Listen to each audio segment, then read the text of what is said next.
Salt water is the enemy. The first rule of thumb should be do no harm. Theirs are voices of the coast. 10 years ago, this was an open bay. There's a meltdown, economic meltdown that's going to occur. Between them, George Ricks and Ryan Lambert boast 60 years of combined experience guiding fishing excursions into Louisiana's marshes and bays.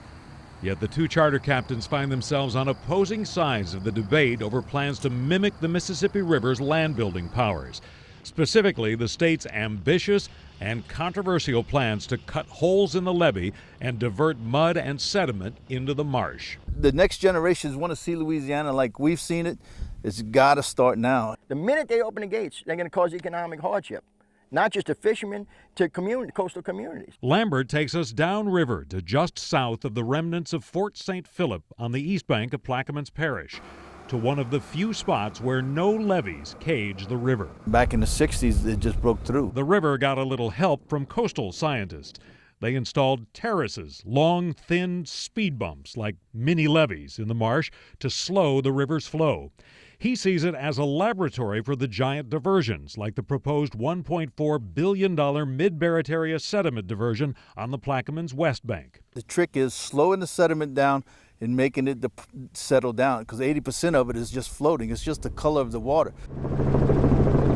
George Ricks points to his own laboratory, and in his view, an experiment gone horribly wrong. The smaller Carnarvon freshwater diversion opened in 1991. In nearby Breton Sound, Ricks pulls up marsh grass from a deteriorating island. There we go. See the root systems, how short? It should be a lot longer than that. He and other opponents argue Carnarvon turned a salt marsh fresh and made it more vulnerable to the giant Hurricane Katrina that rolled over the marsh in 2005. When the storm surge comes in, it just peels it up like a carpet, and that's what happened when we lost the 42 square miles at Carnarvon. Because there's nothing to hold the soil together. Opponents see economic ruin in the state's plans. They fear fresh, polluted river water pouring into bays would spoil fisheries. You know, they bounced back from Katrina, they bounced back from the BP oil spill. Now we're fighting our own state for our very existence. All the opponents, they always use Carnarvon as a bellwether.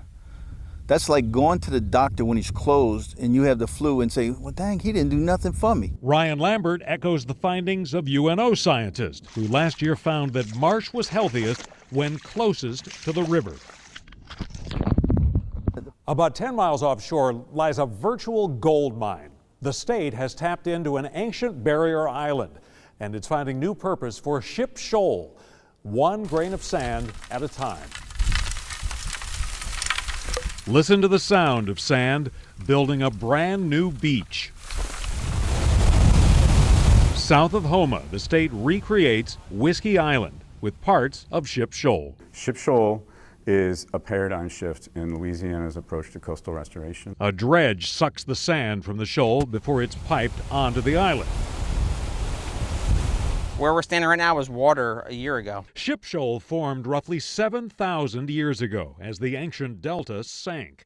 First mapped in the 1930s, coastal planners have been eyeing it as a source of building material for decades. We're taking a resource that was placed there by the Mississippi and we're basically bringing it back into the active shore zone system and utilizing it. Just as importantly, it's new material from outside the modern barrier islands.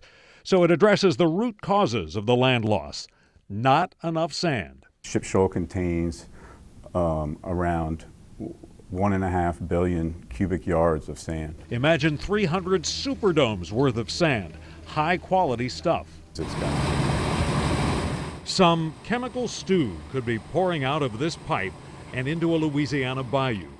Or maybe just a harmless discharge. The Clean Water Act was one of a series of laws passed in the early 1970s when cities choked on smog or the Cuyahoga River in Cleveland caught fire. Again.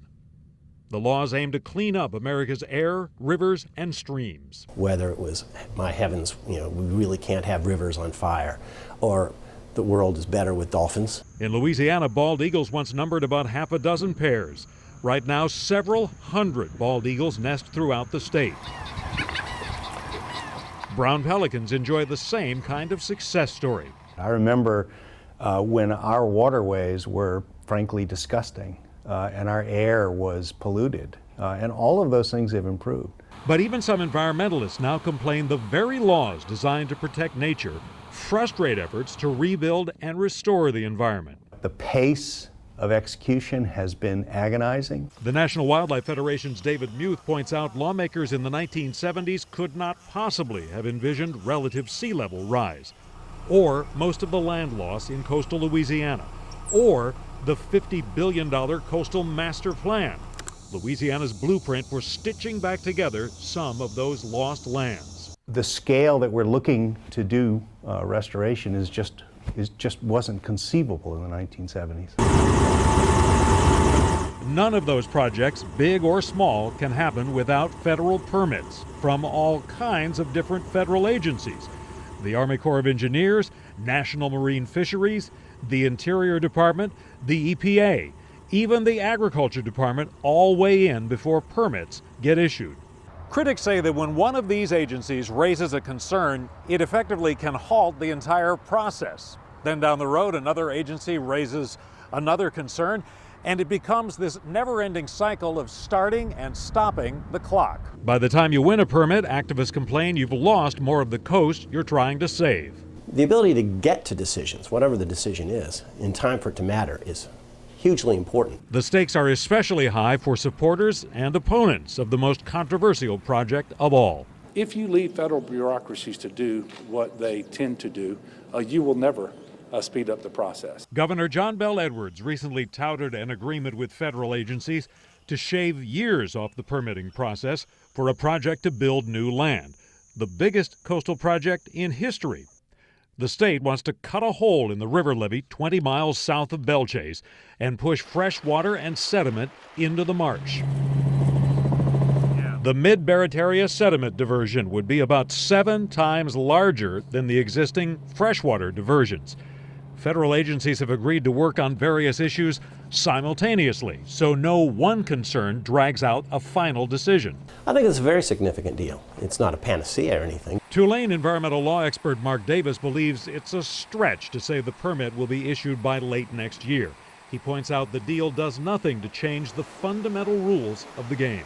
It's sort of like watching a football game where it takes forever for things to happen, and then you get the last 2 minutes and they all run the hurry-up offense. This is the hurry-up offense. If federal regulators fail to apply the same level of analysis, if they cut corners, opponents would surely take them to court. They would sue, and they likely would win. Oh! Joe Baker tries his luck along Bayou Dulac. The fishing good.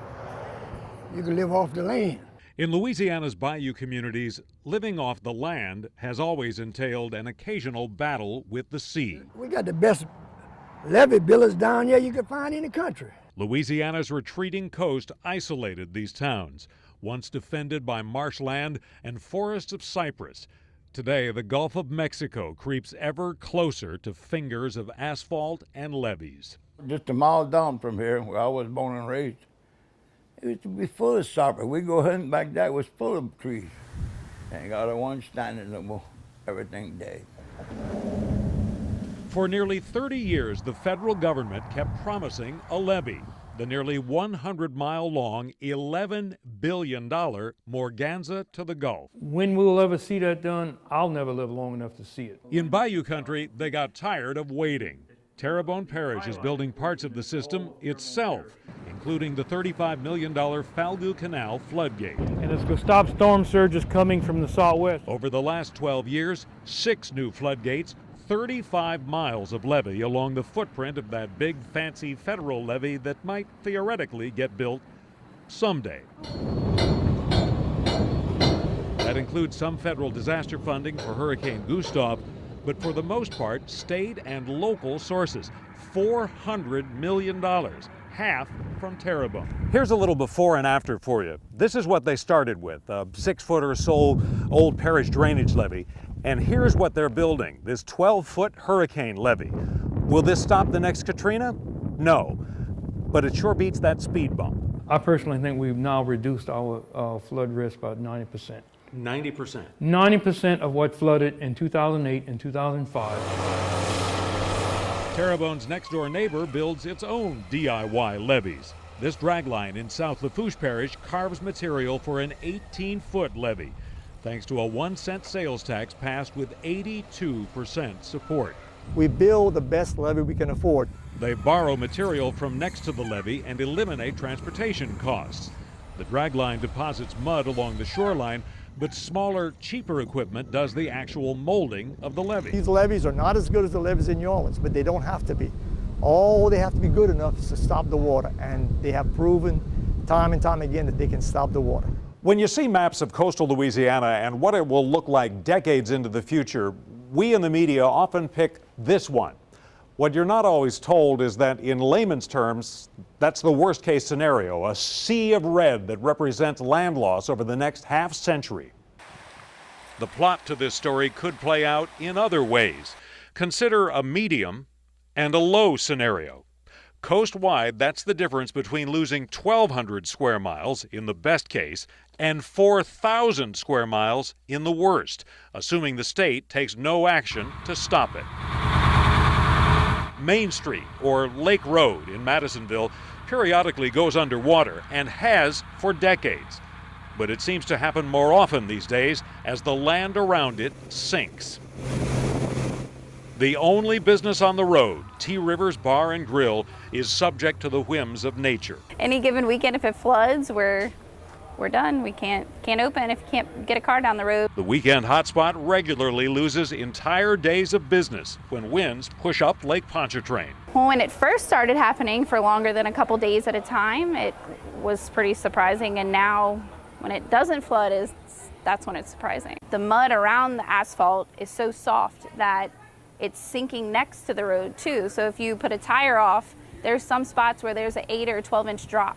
So the land is just slowly disappearing. Lost days from nuisance flooding could become an even more regular occurrence in Louisiana's coastal towns in the years and decades to come. It's difficult to predict the weather tomorrow, much less 50 years into the future. Bren Haas runs the Planning and Research Division at the state's Coastal Protection Authority.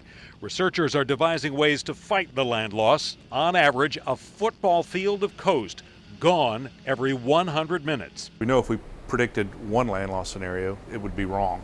In the low scenario, extreme eastern New Orleans loses some land in coming decades. In the high scenario, if nothing is done, Lakes Bourne, Pontchartrain, and Maurepas become one, a giant bay of the Gulf of Mexico.